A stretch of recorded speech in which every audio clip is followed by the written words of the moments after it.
বিসমিল্লাহির রহমানির রহিম। আসসালামু আলাইকুম ওয়া রাহমাতুল্লাহ।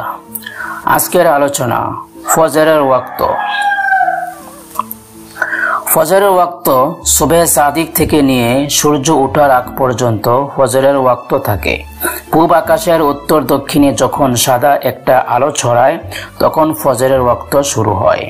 সূর্যের কিনারা দেখা পর্যন্ত ফজরের ওয়াক্ত থাকে।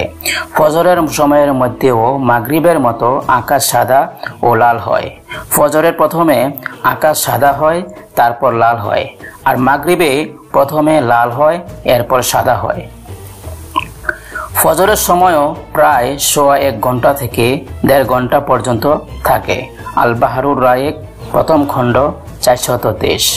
নবীজি সাল্লাল্লাহু আলাইহি ওয়াসাল্লাম এর সাহারি শেষ করে ফজর শুরু করতে 50 আয়াত তিলাওয়াত পরিমাণ বিলম্ব হতো, যার পরিমাণ আনুমানিক 10 মিনিট।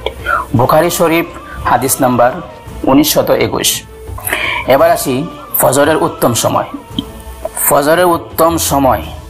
ফজরের সময় আলো উত্তর দক্ষিণে ছড়িয়ে যাওয়ার পরে নবীজি সাল্লাল্লাহু আলাইহি ওয়াসাল্লাম ফজর পড়তে বলেছেন। এ সময় ফজর পড়া উত্তম এবং বেশি সওয়াব লাভের কারণ, কিন্তু রমজান মাসে আউয়াল ওয়াক্তের ফজর পড়ার মধ্যে বেশি সওয়াব।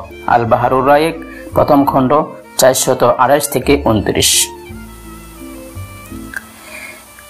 এবার ইশরাক নামাজ। ইশরাক নামাজ সূর্য ওঠা শুরু হওয়া থেকে নিয়ে 15-20 মিনিট পর এই নামাজের সময় শুরু হয় এবং দ্বিপ্রহর পর্যন্ত এই সময় থাকে। সময় হওয়ার পর পর ইশরাক পড়া ভালো। এই নামাজ নফল, 2-4 রাকাত যা পড়া যায়।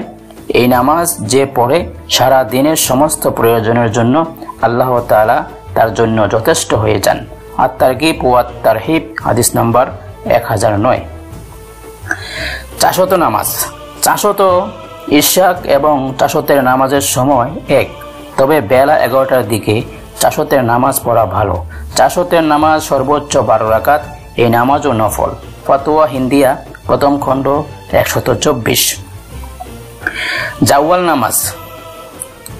জাওয়াল নামাজ যখন জোহরের ওয়াক্ত শুরু হয় তখন সাথে সাথে জাওয়ালের ওয়াক্ত শুরু হয়। জাওয়ালের নামাজ 2 থেকে 4 রাকাত। এই নামাজকে দিনের বেলার তাহাজ্জুদ নামাজ বলা হয়। এর নেকিও তাহাজ্জুদ নামাজের মতো এবং হাদিসে এসেছে এই সময় আল্লাহ রাব্বুল আলামিন আসমানের সব দরজা খুলে দেন। আত-তারগীব ওয়া তারহিব, হাদিস নাম্বার 85,78,59,862।